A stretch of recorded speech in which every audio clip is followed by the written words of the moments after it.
चलिए सुनते हैं आज फिर एक नई कहानी। मेरा नाम रंजीता है। कल मेरी शादी है। उनका नाम रवि है। बड़े शहर में नौकरी करते हैं। शादी की तैयारी अच्छी चल रही है। करीब 6 महीने पहले से हम लोग बातें कर रहे हैं। उनका स्वभाव मुझे बहुत अच्छा लगा। मुझे अपनी शादी की बहुत खुशी थी। मैंने अपनी सारी सहेलियों को बुलाया था। मेरी एक दोस्त है जिया, वो भी शादी में आने वाली है। जिया को मैंने उनकी तस्वीर नहीं दिखाई। मैंने कहा था कि तू अगर मेरी शादी में आएगी तो ही मैं तुझे उनकी तस्वीर दिखाऊंगी। जिया भी एक मल्टीनेशनल कंपनी में काम करती है।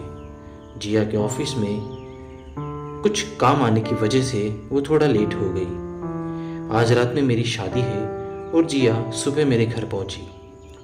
सुबह आते ही वो मेरे कमरे में आई और सबसे पहले उसने फ़ोटो मांगी देखने के लिए। जिया को मैंने रवि की तस्वीर दिखाई। उसे देखते ही कहा, यह तो वही रवि है, मेरा एक्स बॉयफ्रेंड। सुनकर पहले तो मुझे लगा कि वो मजाक कर रही है, लेकिन फिर उसकी आंखों को देखकर लगा कि वो सही बोल रही है। यह वही रवि है। जिया का ब्रेकअप 1 साल पहले हुआ था।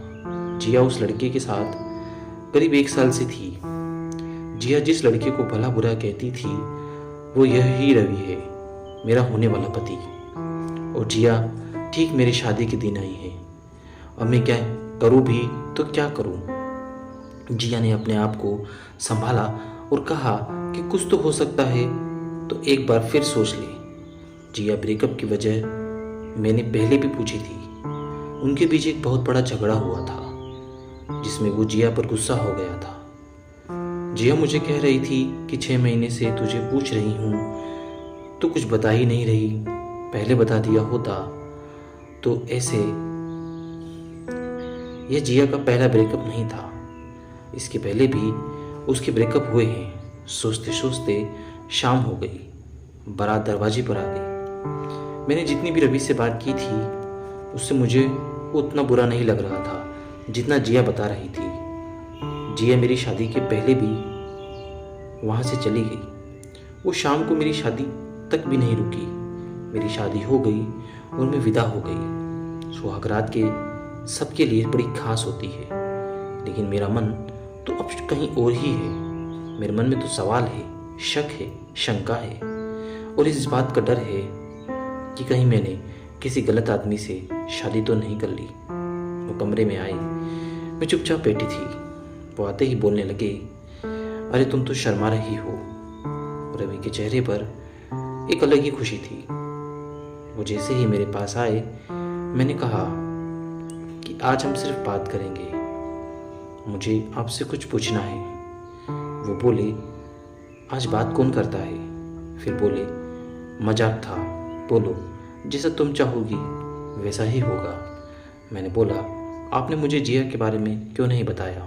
वो बोले, तुम उसे कैसे जानती हो। मैंने कहा, मेरी दोस्त है, सुबह आई थी। जब मैंने उसे आपकी तस्वीर दिखाई तब शादी में भी नहीं रुकी, चली गई। वो बोले, कैसे रुकेगी, आखिर गलती भी तो उसकी थी। मैंने पूछा, कैसे। वो बोले, मैंने ही जिया को अपने दोस्त की मदद से उस कंपनी में जॉब दिलवाई थी। मैं जिया को पसंद करने लगा था। शुरुआत में मुझे भी ऐसा लगा कि जिया मुझे प्यार करती है। मैंने उसे अपने घर वालों से भी मिलाया, शादी का पूछा था, लेकिन उसने कहा मुझे समय चाहिए। लेकिन फिर मुझे पता चला वो मुझे चीट कर रही है, तो मेरा और उसका झगड़ा हो गया। फिर मैंने मूव ऑन कर लिया। बाद में उसे काम पड़ा तो फिर उसने मुझे कांटेक्ट करने की कोशिश की, लेकिन मैं आगे बढ़ चुका था, तुम्हारे साथ कमिट हो चुका था।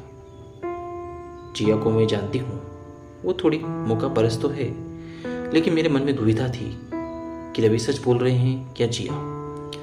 रवि ने फिर कहा कि तुम चाहो तो उसे यहाँ बुला सकती हो, अगर वो सच्ची होगी तो आएगी, पर मैं नहीं चाहता कि तुम ऐसा करो। उसकी ज़िंदगी उसे अपने तरीके से जीने का हक है।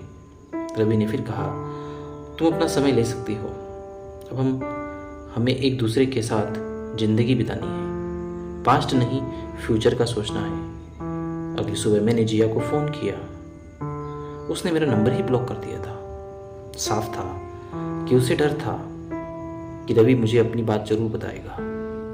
हम दोनों ऐसे ही 1 महीना रहे। रवि ने 1 महीना मुझे छुआ तक नहीं, कोई जोर जबरदस्ती नहीं। साफ था कि वो मेरे फैसले का सम्मान करते थे। मुझे पूरा समय दिया।